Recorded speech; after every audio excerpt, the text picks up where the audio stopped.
अगली किस्त में माँ के अंदर आप देखें गे कि नाना से सच सुनने के बाद भी राहा परेशान है कि आखिर उसका बाप कौन है, वो इसे क्यों नहीं जानती और उसकी माँ कहाँ है।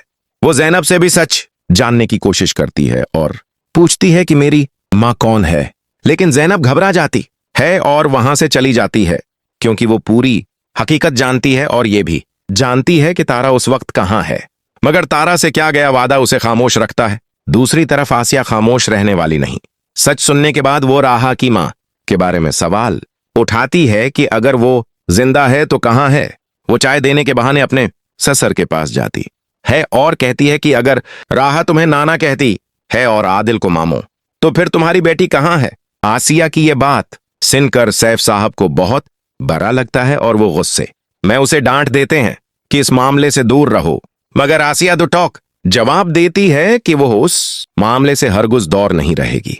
अगर वाकई आपकी बेटी है तो मुझे उससे मिलवाएं, तभी मैं यकीन करूंगी कि राहा उस खानदान का खून है, वरना मैं कभी नहीं मानूंगी।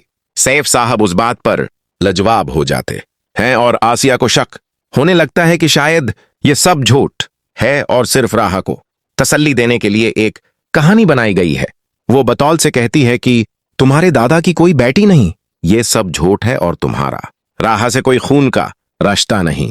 ये सुनकर बतूल परेशान हो जाती है और अपने वालिद के पास जाकर सच जानने की कोशिश करती है। आदिल मादी को याद करते हुए बताता है कि ये सब सच है, राहा वाकई उसकी बहन की बेटी है। बतूल फिर पूछती है कि अगर ऐसा है तो खाला कहाँ है, वो हमारे साथ क्यों नहीं रहती, उसे घर से निकाले जाने के बाद वो कहाँ गई। उस पर आदिल अफसरदा हो जाता है और कहता है कि वो खुद भी नहीं जानता कि वो कहाँ है और जिंदा भी है या नहीं।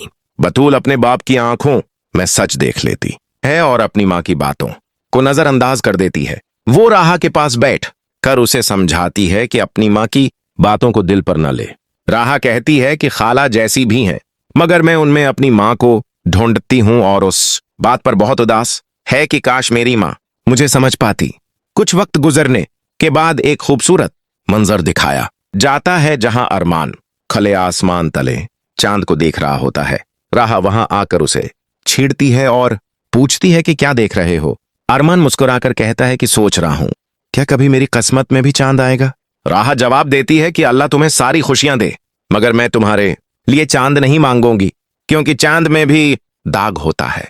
अरमान राहा के चेहरे की तरफ देखता है और दिल में सोचता है कि इस चांद में तो दाग है, मगर जो चांद मेरे इतना करीब है इसमें कोई दाग नहीं। लेकिन वो अपने दिल की बात कह नहीं पाता क्योंकि वो जानता है कि ये चांद भी उसके नसीब से बहुत दूर है।